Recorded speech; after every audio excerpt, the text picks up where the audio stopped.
My goodness, are we finally here? I am so sorry, my dears. I have no idea what all that was about. Facebook suddenly decided to, I don't know. Anyway, we're here. I hope you're still with me. Take a deep breath, calm down, have a drink of my cocktail, which seems the only thing to do at this point.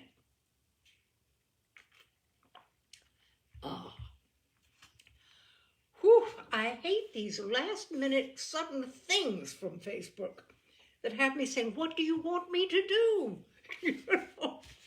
Anyway, loves, let us recap. Elizabeth Bennet and Mr. Darcy were finally coming together after all of the contretemps when Elizabeth's youngest sister, Lydia, ran away with Mr. Wickham, of all people, the man whom Darcy would absolutely least like to align himself with. The man is a scoundrel, and there's lots of stuff that we found out along the way. So anyway, that's where we are. Mr. Bennet, Elizabeth's father, has gone to London to try to find them, to bring Lydia home. But in the meantime, it is such an illustration of, in that day and time, family weakness that it will affect all of the sisters and the entire family. So, onward with part 15. Mrs. Gardiner and the children were to remain in Hertfordshire a few days longer, as the former thought her presence might be serviceable to her nieces. She shared in their attendance on Mrs. Bennet, and was a great comfort to them in their hours of freedom. Their other aunt also visited them frequently, and always, as she said, with the design of cheering and heartening them up, though as she never came without reporting some fresh instance of Wickham's extravagance or irregularity, she seldom went away without leaving them more dispirited than she found them. All Meryton seemed striving to blacken the man who, but 3 months before, had been almost an angel of light. He was declared to be in debt to every tradesman in the place, and his intrigues, all honored with the title of seduction, had been extended into every tradesman's family.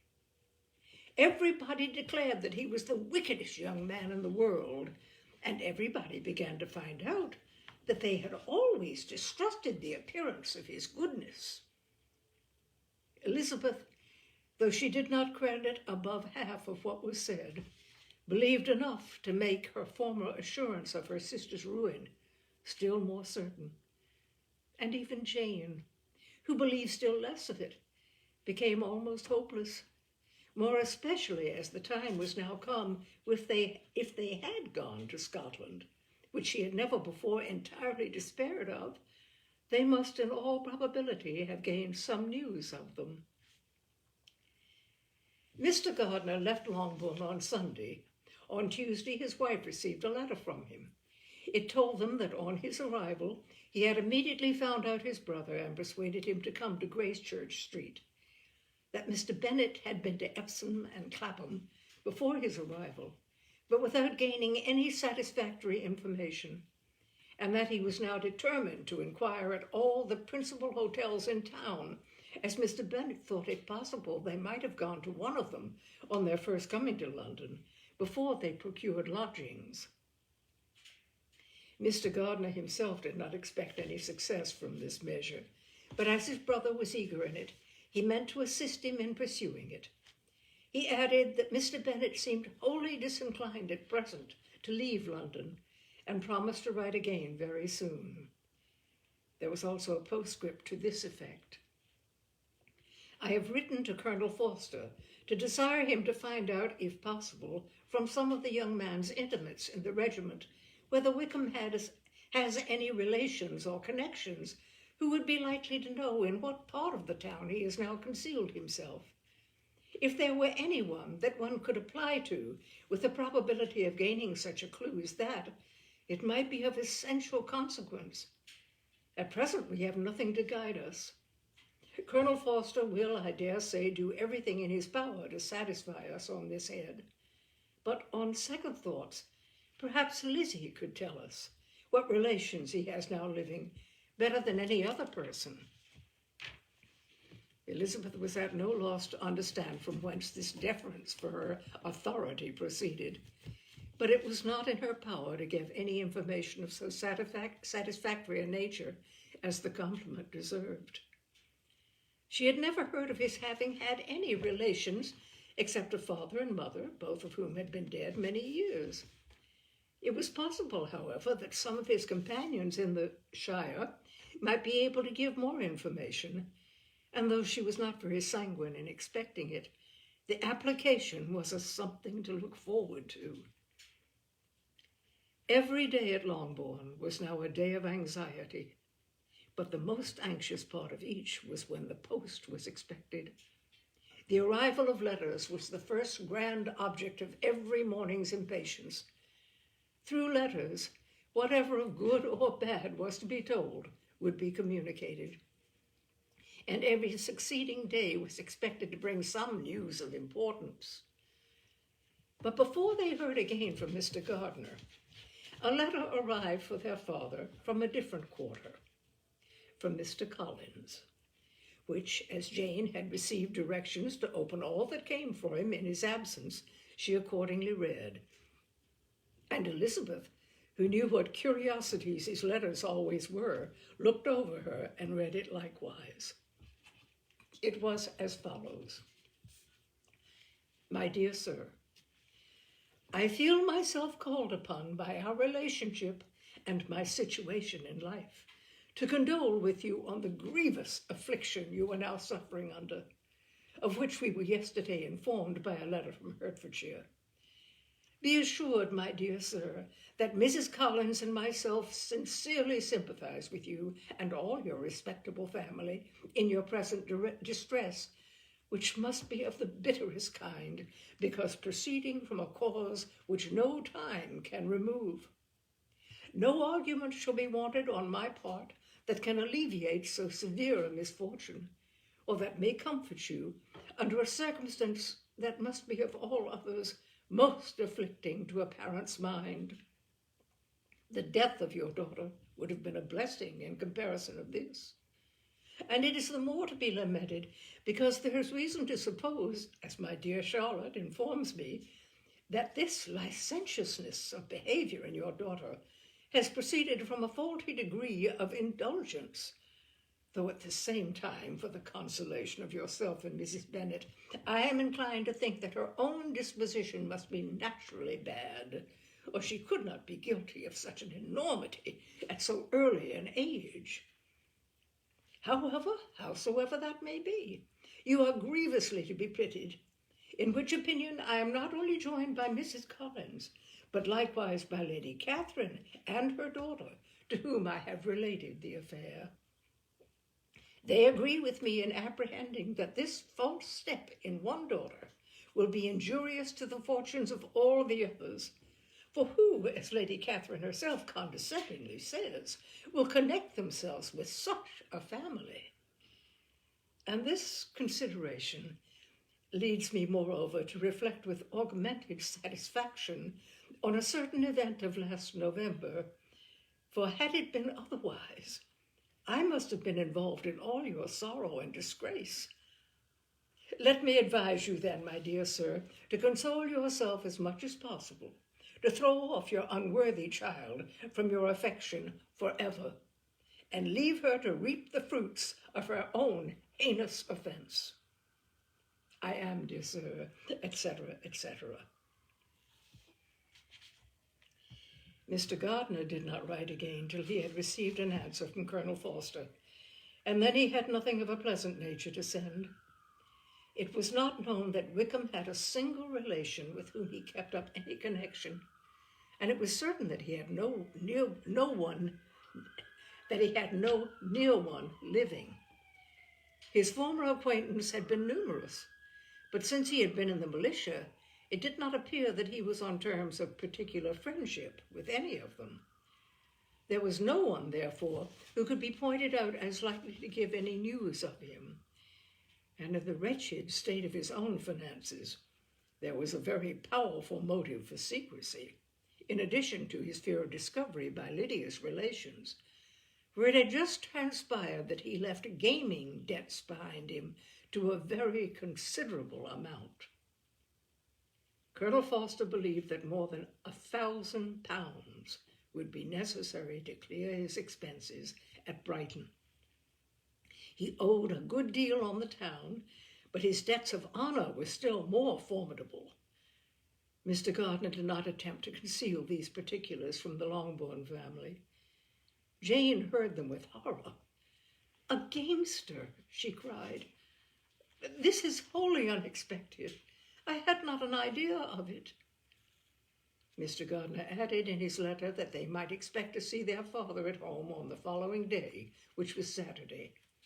Rendered spiritless by the ill success of all their endeavours, he had yielded to his brother-in-law's entreaty that he would return to his family and leave it to him to do whatever occasion might suggest to be advisable for continuing their pursuit. When Mrs. Bennet was told of this, she did not express so much satisfaction as her children expected, considering what her anxiety for his life had been before. "What? Is he coming home? And without poor Lydia?" she cried. "Sure he will not leave London before he has found them. Who is to fight Wickham and make him marry her if he comes away?" As Mrs. Gardiner began to wish to be at home, it was settled that she and her children should go to London at the same time that Mr. Bennet came from it. The coach, therefore, took them the first stage of their journey and brought its master back to Longbourn. Mrs. Gardiner went away in all the perplexity about Elizabeth and her Derbyshire friend that had attended her from that part of the world. His name had never been voluntarily mentioned before them by her niece, and the kind of half-expectation which Mrs. Gardiner had formed of their being followed by a letter from him had ended in nothing. Elizabeth had received none since her return that could come from Pemberley. The present unhappy state of the family rendered any other excuse for the lowness of her spirits unnecessary. Nothing, therefore, could be fairly conjectured from that, though Elizabeth, who was by this time tolerably well acquainted with her own feelings, was perfectly aware that, had she known nothing of Darcy, she could have borne the dread of Lydia's infamy somewhat better. It would have spared her, she thought, one sleepless night out of 2. When Mr. Bennet arrived, he had all the appearance of his usual philosophic composure. He said as little as he had ever been in the habit of saying, made no mention of the business that had taken him away, and it was some time before his daughters had courage to speak of it. It was not till the afternoon, when he joined them at tea, that Elizabeth ventured to introduce the subject, and then on her briefly expressing her sorrow for what he must have endured, he replied, "Say nothing of that. Who should suffer but myself? It has been my own doing, and I ought to feel it." "You must not be too severe upon yourself," argued Elizabeth. "You may very well warn me against such an evil. Human nature is so prone to fall into it. No, Lizzie, let me once in my life feel how much I have been to blame. I'm not afraid of being overpowered by the impression. It will pass away soon enough." "Do you suppose them to be in London?" "Yes. Where else can they be so well concealed?" "And Lydia used to want to go to London," added Kitty. "She is happy then," said her father dryly, "and her residence there will probably be of some duration." Then, after a short silence, he continued, "Lizzie, I bear you no ill will for being justified in your advice to me last May, which, considering the event, shows some greatness of mind." They were interrupted by Miss Bennet, who came to fetch her mother's tea. "This is a parade," cried he, "which does one good. It gives such an elegance to misfortune. Another day I will do the same. I will sit in my library in my nightcap and powdering gown and give as much trouble as I can. Or perhaps I may defer it till Kitty runs away. I'm not going to run away, Papa, said Kitty fretfully. If I should ever go to Brighton, I would behave better than Lydia. You go to Brighton?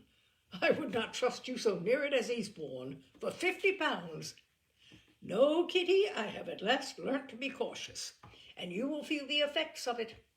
No officer is ever to enter my house again, nor even to pass through the village. Balls will be absolutely prohibited, unless you stand up with one of your sisters, and you are never to stir out of doors till you can prove that you have spent 10 minutes of every day in a rational manner. Kitty, who took all these threats in a serious light, began to cry. Well, well, said he, do not make yourself unhappy. If you are a good girl for the next 10 years, I will take you to a review at the end of them. 2 days after Mr. Bennet's return, as Jane and Elizabeth were walking together in the shrubbery behind the house, they saw the housekeeper coming towards them, and concluding that she came to call them to their mother, went forward to meet her. But instead of the expected summons, when they approached her, she said to Miss Bennet, I beg your pardon, madam, for interrupting you, but I was in hopes you might have got some good news from town, so I took the liberty of coming to ask. What do you mean, Hill? We have heard nothing from town. Dear madam, cried Mrs. Hill in great astonishment, don't you know there is an express come for master from Mr. Gardiner? He has been here this half hour, and master has had a letter. Away ran the girls, too eager to get in to have time for speech. They ran through the vestibule into the breakfast room, from thence to the library. Their father was in neither. They were on the point of seeking him upstairs with their mother when they were met by the butler, who said, If you are looking for my master, ma'am, he is walking towards the little copse. Upon this information, they instantly passed through the hall once more and ran across the lawn after their father, who was deliberately pursuing his way towards a small wood on one side of the paddock. Jane, who was not so light, nor so much in the habit of running as Elizabeth, soon lagged behind, while her sister, panting for breath, came up with him and eagerly cried out, Oh, Papa, what news? What news? Have you heard from my uncle? Yes, I have had a letter from him by express. Well, and what news does it bring, good or bad? What is there of good to be expected, said he, taking the letter from his pocket. But perhaps you would like to read it. Elizabeth impatiently caught it from his hand. Jane now came up. Read it aloud, said their father, for I hardly know myself what it is about. Grace Church Street, Monday, August 2. My dear brother, at last I am able to send you some tidings of my niece, and such as, upon the whole, I hope will give you satisfaction. Soon after you left me on Saturday, I was fortunate enough to find out in what part of London they were. The particulars I reserve till we meet. It is enough to know they are discovered. I have seen them both. Then it is as I have always hoped, cried Jane. They are married. Elizabeth read on. I have seen them both. They are not married, nor can I find there was any intention of doing so. But if you are willing to perform the engagements which I have ventured to make on your side, I hope it will not be long before they are. All that is required of you is to assure to your daughter, by settlement, her equal share of the £5,000 secured among your children after the decease of yourself and my sister, and moreover, to enter into engagement of allowing her during your life £100 per annum. These are conditions which, considering everything, I have no hesitation in complying with, as far as I thought myself privileged for you. I shall send this by express, that no time may be lost in bringing me your answer. You will easily comprehend from these particulars that Mr. Wickham's circumstances are not so hopeless as they are generally believed to be. The world has been deceived in that respect, and I am happy to say there will be some little money, even when all his debts are discharged, to settle on my niece, in addition to her own fortune. If, as I conclude will be the case, you send me full powers to act in your name throughout the whole of this business, I will immediately give directions to Haggerston for preparing a proper settlement. There will not be the smallest occasion for your coming to town again. Therefore stay quietly at Longbourn and depend on my diligence and care. Send back your answer as soon as you can, and be careful to write explicitly. We have judged it best that my niece should be married from this house, of which I hope you will approve. She comes to us today. I shall write again as soon as anything more is determined on. Yours, etc., Edward Gardiner. Is it possible? Cried Elizabeth when she had finished. Can it be possible that he will marry her? Wickham is not so undeserving, then, as we have thought him, said her sister. My dear father, I congratulate you. And have you answered the letter? Said Elizabeth. No, but it must be done soon. Most earnestly did she then entreat him to lose no more time before he wrote. Oh, my dear father, she cried, come back and write immediately. Consider how important every moment is in such a case. Let me write for you, said Jane, if you dislike the trouble yourself. I dislike it very much, he replied, but it must be done. And so saying, he turned back with them and walked towards the house. And may I ask, said Elizabeth, but the terms, I suppose, must be complied with. Complied with? I'm only ashamed of his asking so little. And they must marry. Yet he is such a man. Yes, they must marry. There is nothing else to be done. But there are two things that I want very much to know. One is how much money your uncle has laid down to bring it about, and the other, how am I ever to pay him? Money? My uncle, cried Jane. What do you mean, sir? I mean that no man in his senses would marry Lydia on so slight a temptation as 100 a year during my life and 50 after I am gone. That is very true, said Elizabeth, though it had not occurred to me before. His debts to be discharged and something still to remain? Oh, it must be my uncle's doings. Generous, good man, I am afraid he has distressed himself. A small sum could not do all this. No, said her father. Wickham's a fool if he takes her with a farthing less than 10,000 pounds. I should be sorry to think so ill of him in the very beginning of our relationship. 10,000 pounds! Heaven forbid! How is half such a sum to be repaid? Mr. Bennet made no answer, and each of them, deep in thought, continued silent till they reached the house.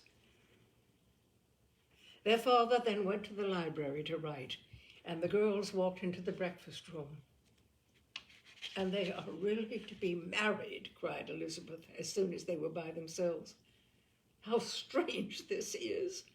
And for this we are to be thankful, that they should marry, small as is their chance of happiness, and wretched as is his character. We are forced to rejoice. Oh, Lydia! I comfort myself with thinking, replied Jane, that he certainly would not marry Lydia if he had not a real regard for her. Though our kind uncle has done something towards clearing him, I cannot believe that 10,000 pounds or anything like it has been advanced. He has children of his own, and may have more. How could he spare half 10,000 pounds? If we are ever able to learn what Wickham's debts have been, said Elizabeth, and how much is settled on his side on our sister, we shall exactly know what Mr. Gardiner has done for them. Because Wickham has not sixpence of his own. The kindness of my uncle and aunt can never be requited. Their taking her home and affording her their personal protection and countenance is such a sacrifice to her advantage as years of gratitude cannot enough acknowledge. By this time she is actually with them. If such goodness does not make her miserable now, she will never deserve to be happy. What a meeting for her when she first sees my aunt. We must endeavor to forget all that has passed on either side, said Jane. I hope and trust they will yet be happy. His consenting to marry her is a proof, I will believe, that he has come to a right way of thinking. Their mutual affection will steady them, and I flatter myself they will settle so quietly and live in so rational a manner as may in time make their past imprudence forgotten. Their conduct has been such, replied Elizabeth, as neither you nor I nor anybody can ever forget it. It is useless to talk about it. It now occurred to the girls that their mother was in all likelihood perfectly ignorant of what had happened. They went to the library, therefore, and asked their father whether he would not wish them to make it known to her. He was writing, and without raising his head, coolly replied, "Just as you please." "May we take my uncle's letter to read to her? Take whatever you like and get away." Elizabeth took the letter from his writing table, and they went upstairs together. Mary and Kitty were both with Mrs. Bennet. One communication would therefore do for all. After a slight preparation for good news, the letter was read aloud. Mrs. Bennet could hardly contain herself. As soon as Jane had read Mr. Gardiner's hopes of Lydia's being soon married, her joy burst forth, and every following sentence added to its exuberance. She was now in an irritation as violent from delight as she had ever been fidgety from alarm and vexation. To know that her daughter would be married was enough. She was disturbed by no fear for her felicity, nor humbled by any resemblance of her misconduct. "My dear, dear Lydia," she cried, "this is delightful indeed. She will be married. I shall see her again. She will be married at 16. My good, kind brother, I knew how it would be. I knew he would manage everything.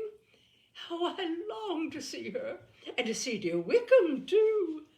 But the clothes, the wedding clothes. I will write to my sister Gardiner about them directly. Lizzie, my dear, run down to your father and ask him how much he will give her. Stay, I will go myself. Ring the bell, Kitty, for Hill. I will put on my things in a moment. Oh, my dear, dear Lydia, how merry we shall be together when we meet." Her eldest daughter endeavored to give some relief to the violence of these transports by leading her thoughts to the obligations which Mr. Gardiner's behavior laid them all under. "For we must attribute this happy conclusion," she added, "in a great measure to his kindness. We are persuaded that he has pledged himself to assist Mr. Wickham with money." "Well," cried her mother, "it is all very right. Who should do it but her own uncle? If he had not a family of his own, I and my children must have had all his money, you know, and it is the first time we have ever had anything from him except a few presents. Well, I am so happy. In a short time I shall have a daughter married. Mrs. Wickham, how well it sounds! And she was only 16 last June. My dear Jane, I am in such a flutter that I am sure I can't write, so I will dictate and you will write for me. We will settle with your father about the money afterwards, but the things should be ordered immediately."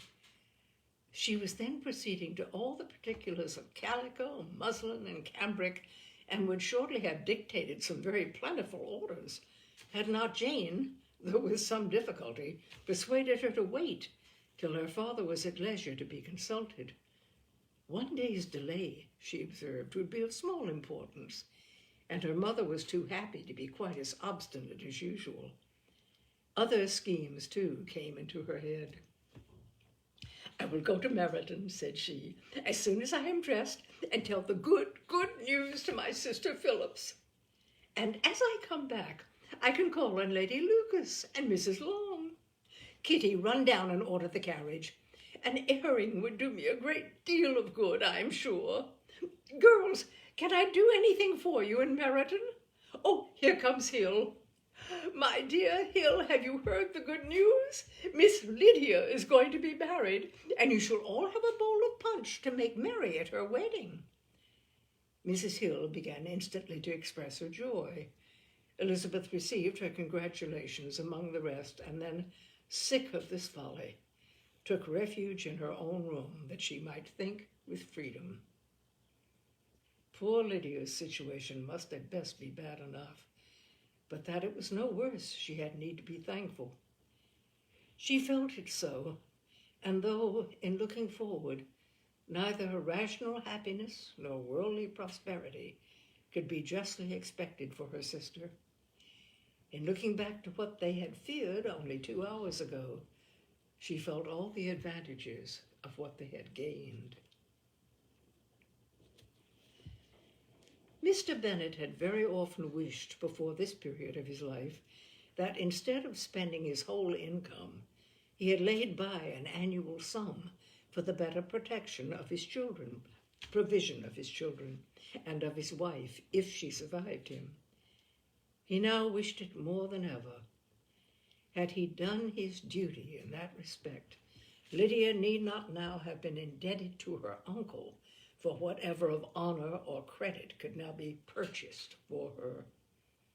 The satisfaction of prevailing on one of the most worthless young men in Great Britain to be her husband might then have rested in its proper place. He was seriously concerned that a cause of so little advantage to anyone should be forwarded at the sole expense of his brother-in-law, and he was determined, if possible, to find out the extent of his assistance and to discharge the obligation as soon as he could. When Mr. Bennet had married, economy was held to be perfectly useless, for of course they would have a son. This son was to join in cutting off the entail as soon as he should be of age, and the widow and younger children would by that means be provided for. 5 daughters successively entered the world, but yet the son was to come, and Mrs. Bennet for many years after Lydia's birth had been certain that he would. This event had at last been despaired of, but it was then too late to be saving. Mrs. Bennet had no turn for economy, and her husband's love of independence had alone prevented their exceeding their income. £5,000 was settled by marriage articles on Mrs. Bennet and the children, but at what proportions it should be divided among the latter depended on the will of the parents. This was one point with regard to Lydia, at least, which was now to be settled, and Mr. Bennet could have no hesitation in acceding to the proposal before him. In terms of graceful acknowledgment for the kindness of his brother, though expressed most concisely, he then delivered on paper his perfect approbation of all that was done, and his willingness to fulfill the engagements that had been made for him.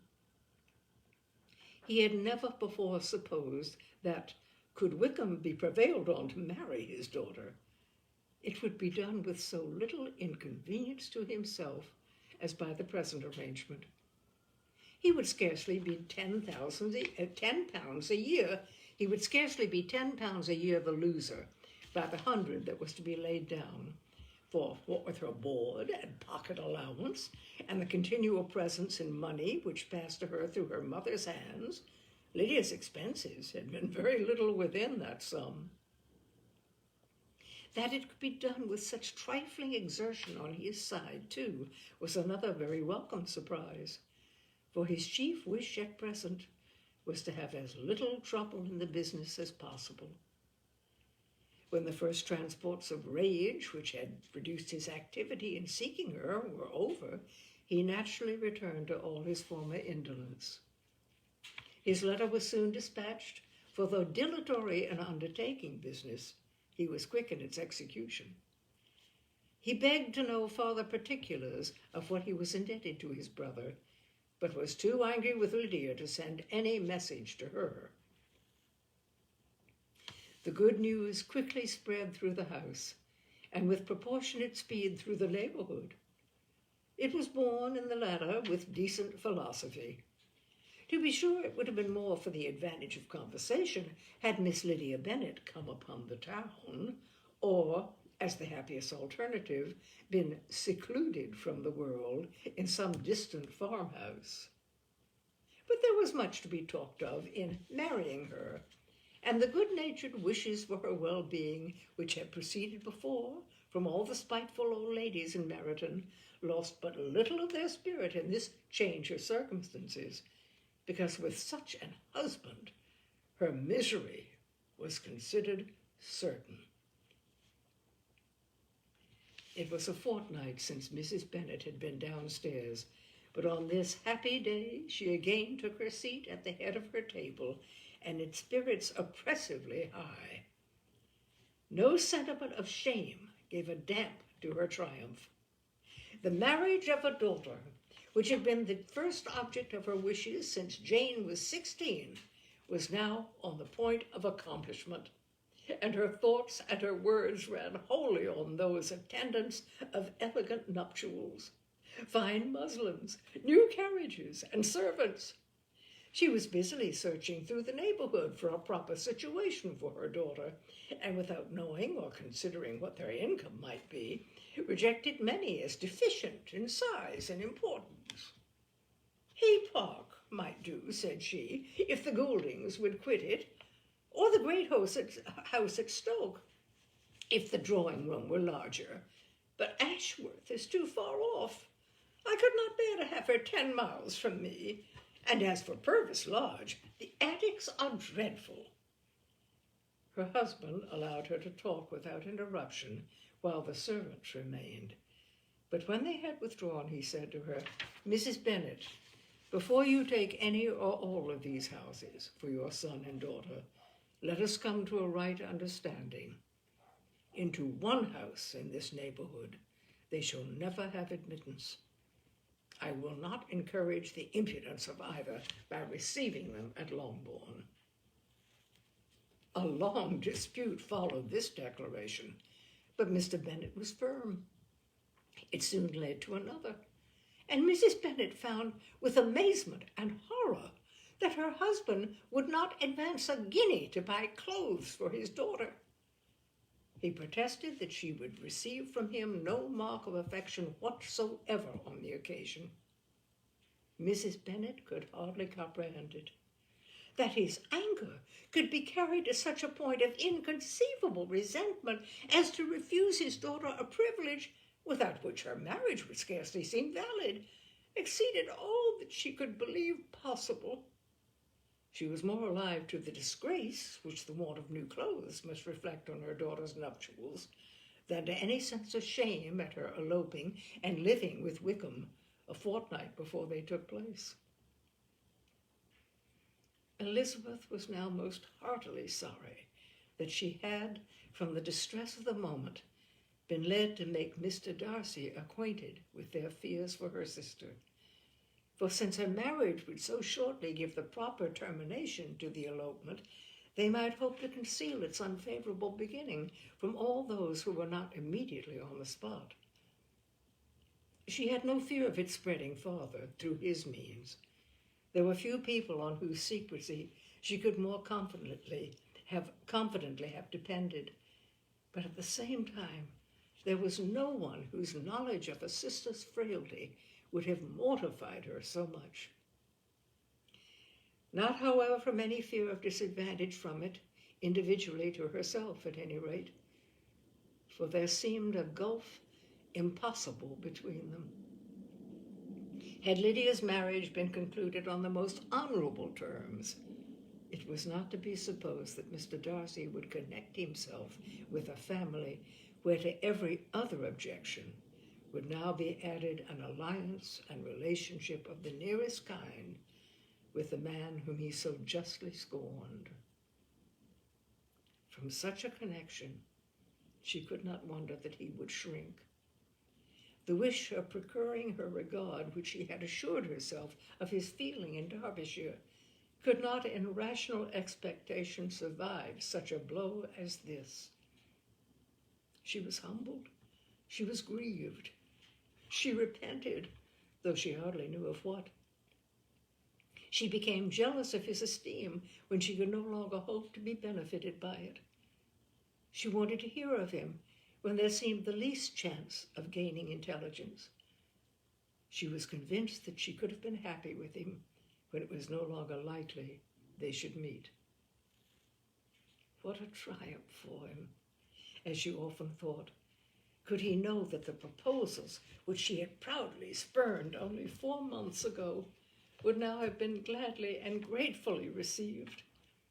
He was as generous, she doubted not, as the most generous of his sex, but while he was mortal, there must be a triumph. She began now to comprehend that he was exactly the man who in disposition and talents would most suit her. His understanding and temper, though unlike her own, would have answered all her wishes. It was a union which must have been to the advantage of both. By her ease and liveliness, his mind might have been softened, his manners improved, and from his judgment, information, and knowledge of the world, she must have received benefit of greater importance. But no such happy marriage could now teach the admiring multitude what connubial felicity really was. An union of a different tendency, and precluding the possibility of the other, was soon to be formed in their family. How Wickham and Lydia were to be supported in tolerable independence, she could not imagine. But how little of permanent happiness could belong to a couple who were only brought together because their passions were stronger than their virtue, she could easily conjecture. Mr. Gardiner soon wrote again to his brother. To Mr. Bennet's acknowledgments he briefly replied, with assurances of his eagerness to promote the welfare of any of his family, and concluded with entreaties that the subject might never be mentioned to him again. The principal purport of his letter was to inform them that Mr. Wickham had resolved on quitting the militia. It was greatly my wish that he should do so, he added, as soon as his marriage was fixed on, and I think you will agree with me in considering a removal from that corps as highly advisable, both on his account and my niece's. It is Mr. Wickham's intentions to go into the regulars, and among his former friends there are still some who are able and willing to assist him in the army. He has the promise of an ensigncy in General so-and-so's regiment, now quartered in the north. It is an advantage to have it so far from this part of the kingdom. He promises fairly, and I hope among different people, where they may each have a character to preserve, they will both be more prudent. I have written to Colonel Forster to inform him of our present arrangements, and to request that he will satisfy the various creditors of Mr. Wickham in and near Brighton with assurances of speedy payment, for which I have pledged myself.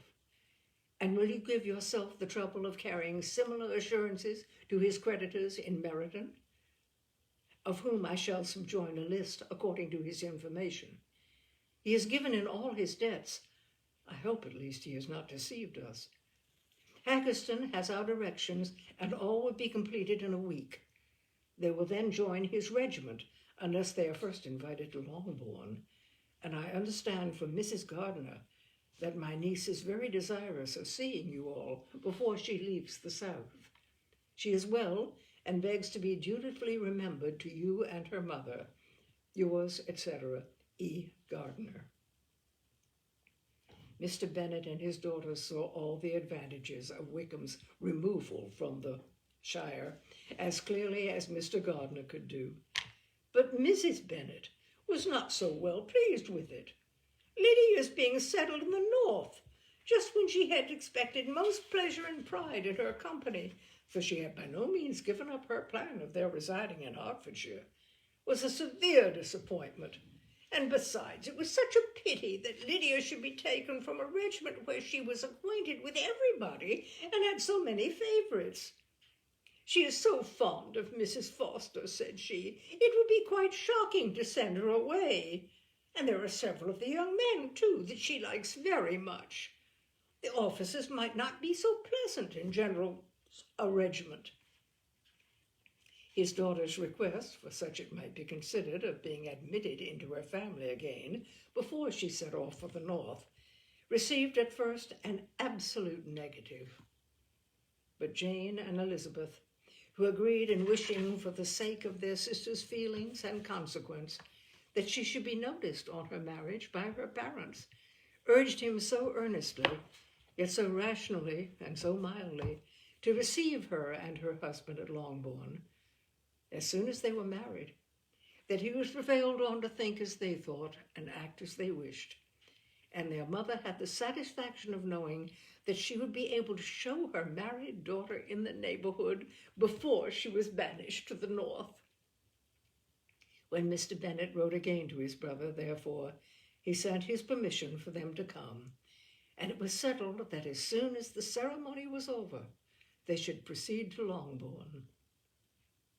Elizabeth was surprised, however, that Wickham should consent to such a scheme, and had she consulted only her own inclination, her meeting with him would have been the last object of her wishes. Their sister's wedding day arrived, and Jane and Elizabeth felt for her probably more than she felt for herself. The carriage was sent to meet them and they were to return in it by dinner time.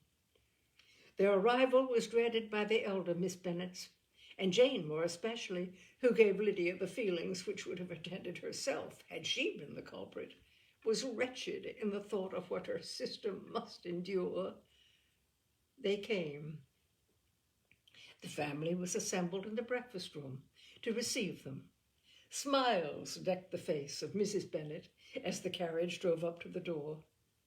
Her husband looked impenetrably grave, her daughters alarmed, anxious, uneasy. Lydia's voice was heard in the vestibule. The door was thrown open, and she ran into the room. Her mother stepped forward, embraced her, and welcomed her with rapture, gave her hand with an affectionate smile to Wickham, who followed his lady, and wished them both joy with an alacrity which showed no doubt of their happiness. The reception from Mr. Bennet, to whom they then turned, was not quite so cordial. His countenance rather gained in austerity, and he scarcely opened his lips. The easy assurance of the young couple, indeed, was enough to provoke him. Elizabeth was disgusted, and even Miss Bennet was shocked. Lydia was Lydia still, untamed, unabashed, wild, noisy, and fearless.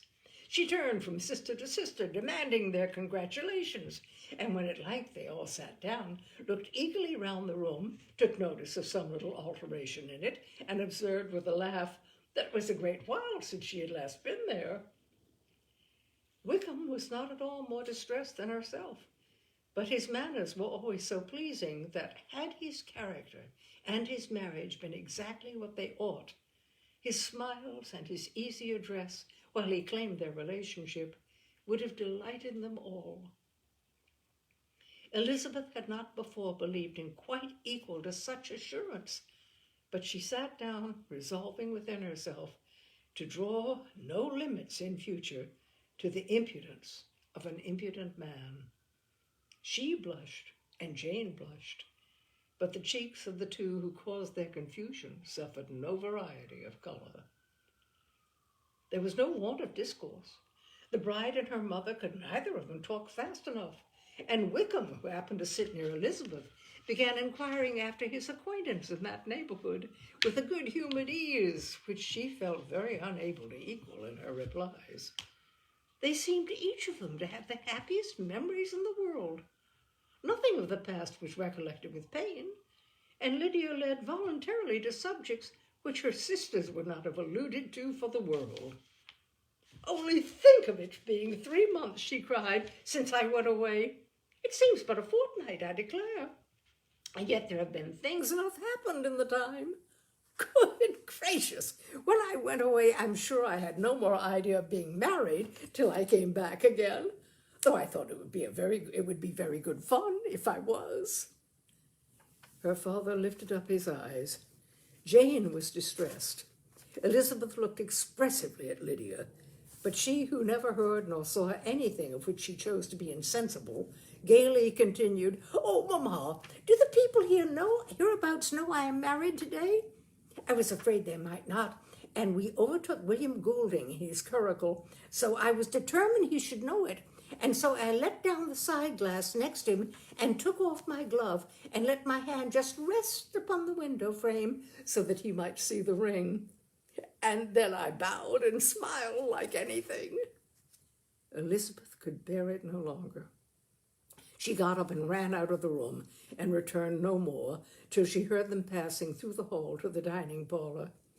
She then joined them soon enough to see Lydia, with anxious parade, walk up to her mother's right hand and hear her say to her eldest sister, "Ah, Jane, I take your place now, and you must go lower, because I am a married woman."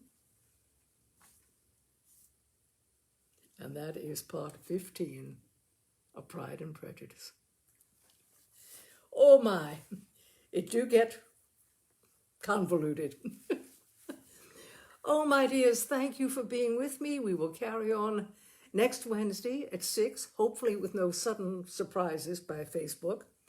And that would be part 16, yes. Onward, onward, it gets, well, again, the thick blottons. There we are. Thank you for joining me. I look forward to seeing you again next week, and we'll carry on with Pride and Prejudice. Good night, everybody.